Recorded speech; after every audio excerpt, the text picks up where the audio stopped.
I founded chartingwealth.com to demystify the market for regular folks. The people on Wall Street, the folks involved in the market, they make a lot of money, billions and billions of dollars, keeping it mystical, strange, something that not everyone can understand, that requires people with PhDs and MBAs to be the experts to tell you what's going on. The news media makes billions of dollars, hyping everything up. Think about the different news channels that carry business news with the graphics and the experts and the breathless reporting. Folks, you can learn to read the stock charts. As I said yesterday, follow the charts and then fill in the news later. The charts are where the magic is. And if you can read stock charts, you have your own money printing press. How is that? Well, if you can recognize weekly vertical crossovers, they're not hard to see here, are they? If you can recognize them on the weekly chart, guess what you can do? You can follow the market up and you can make money. You can get out of the market and let it drop and stay out until it bottoms out, and then you can get back in. Or you can do an inverse ETF and ride the market down. This is not rocket science. It's called reading stock charts. We want you to practice with us. We're not a stock calling service. We're an education firm. I know we've got thousands of people who've been with us for many years now. We appreciate you. All the new folks, hang on. Let's jump into the markets. We see everything up for the day. We'll start with the S&P 500, up 0.05%, just barely. It's actually the smallest thing we're looking at that's up for the day. We have a nice green candle moving up after a few weeks of sideways sliding and again tending up. How do we know that? Because our price percent oscillators continued to go up the whole time. Derivative oscillator still losing momentum, but so far we have 2 days in. We can see that, in fact, we've got a green up candle higher than the prior weeks. And again, market is trying to continue moving up. We go from the weekly to the 2-day. We can see the first day of this latest 2-day candle, nice up candle, again pushing right there at where the top had been before. And we can see it's moving above the Bollinger Band. And of course, that 2-day chart is trying to cross over going up. First day of the latest 2-day candle, haven't called a crossover yet. Why? Because the candle has to draw. If it's a 2-day candle, it has to be 2 days. You don't call it a candle on day one. Just like a 15-minute candle, you don't call it 5 minutes in. You wait until the candle closes. So we'll wait and see what we can see. What do we see going on the 4-hour chart? Again, moving up, but a little bit of concern is it's trying to top out about where it has been for the last day and a half. So keep your eye on things. Let's see if there's enough up movement on Wednesday to actually close out that 2-day candle moving up. Then that means the weekly and the 2-day are moving in the same direction, and we have something to talk about. Okay, we're going to go back to the weekly chart, and we're going to move on to the Qs. That's the NASDAQ 100. What do we see going on there? The price percent oscillator continuing to move up nicely. Derivative oscillators about flat. We have a green candle forming 2 days into the latest 5-day candle. We go to the 2-day chart. Nice strong up movement above that prior 2-day candle against just the first day of the latest one. We can see that the price percent oscillator is pulling away from the signal line. Derivative oscillator heading up. That's nice strong movement all the way around. We go to the 4-hour chart. What do we see there? Well, those of you who are paying attention had a jumping in point yesterday afternoon. And of course, things continued to move up on the Qs as we would expect them to do. Things are looking nice. Price movement is above the 2-day, and the weekly, that Qs trade, is underway. And again, how many times are we going to be able to jump into this until it tops out? Don't know, my friends. We're trend followers. We'll keep doing it. Okay, let's go from the Qs we're going to leave stocks now and go to bonds. Bonds up 0.18%. Now we can see that the Price percent oscillator is losing a lot of momentum. We don't have a red down candle yet, but we do have a lot of a pullback going on.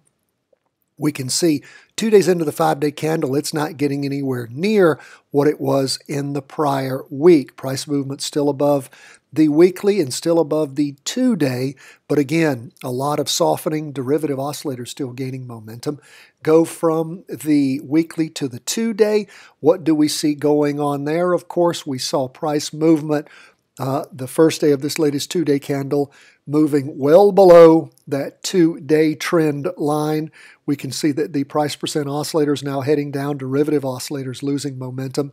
We have a solid red down candle drawing, which means strong down movement as far as the Heiken Ashi candlestick goes. We can see some significant weakening on the 2-day. We go to the 4-hour. Of course, it crossed over going down back on the Monday, the morning of April Fool's Day. But we do see an attempt to sort of stop that down movement throughout the course of the day. Again, all the charts were up for the day, so 20-year bonds were up 0.18% for the day. And again, we can see solid green candles. They do have wicks on the bottom. So again, trying to stop that down movement. We'll see how well they can do that if they can. We have blown through that 2-day trend line, but again, things are trying to bottom out on that 4-hour chart. Again, looking at the 2-day, we can see that it's still positive, hasn't crossed over going down, but does show weakening of that trend. And we'll just continue to keep our eye on 20-year bonds and see what we see there as far as whether or not that up movement is going to continue. Stocks keep moving up. Typically, bonds are a safe haven when stocks are not doing well. When stocks are doing well, money typically goes into them from the bond market. So we'll watch, wait, and see just how things will continue to move when it comes to bonds. Okay, lastly, we go to gold. Gold up for the day 0.37%. After that big down day previously, we can see that the weekly chart's continuing to accelerate down. Derivative oscillator gaining momentum. Price percent oscillator have a solid red down candle. Again, you have that weight from the weekly vertical crossover pushing things down. 2-day chart also still strong. Derivative oscillator gaining momentum. Price percent oscillator heading down. We're going into the 3rd down candle, just the first half of that. But we'll continue to watch and see what we see there. We can go ahead and start redrawing our trend line now that we have 2 established candles there. And we can see that price movement is below. We're not going to redraw that weekly right now because we're just getting into the weekly vertical crossover. So price movement is below the 2-day trend line. We go to the 4-hour chart. That is where we can see, are things trying to bottom? Now remember, we see things right around the 2150 mark or so. Is that where things are going to bottom out? We've seen a previous bottom at 2128, something like that. So we'll just see how gold is going to sort its way out. Derivative oscillator losing downward momentum. Price percent oscillator still heading down. That is the 4-hour chart. 2-day and the weekly are still strong going down on gold. We'll just continue to keep our eye on things. Watch, see what there is to see. And typically, as you guys know, those weekly vertical crossovers, powerful crossover signals for movement in the direction of the weekly vertical crossover, in this case, down. That's where we are as we end the day on Tuesday, go into Wednesday. We so appreciate you being with us. You have questions, problems, concerns, you can write us CW at chartingwealth.com. Don't forget, Patreon members, we have our Patreon Q&A on Wednesday at 12:30. If you haven't gotten your questions in to us, go ahead and get those in. That call is 12:30 Eastern Daylight Time. The number has already gone out. Check your email. We look forward to having you with us. If you're interested in becoming a Patreon member, you can see a link in the show notes. If you've not purchased our book, please by all means do so. We sent out a huge order yesterday. We're in the 8th printing.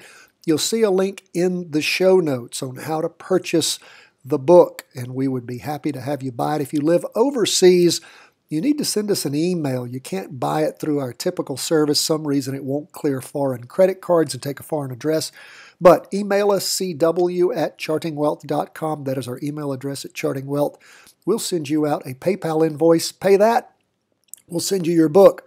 We've been sending them out all over the place. UK, Thailand, Mexico, Canada, you name it, we'll get your book to you. Thank you so much, my friends. God bless. All the best from the whole team here at Charting Wealth World Headquarters.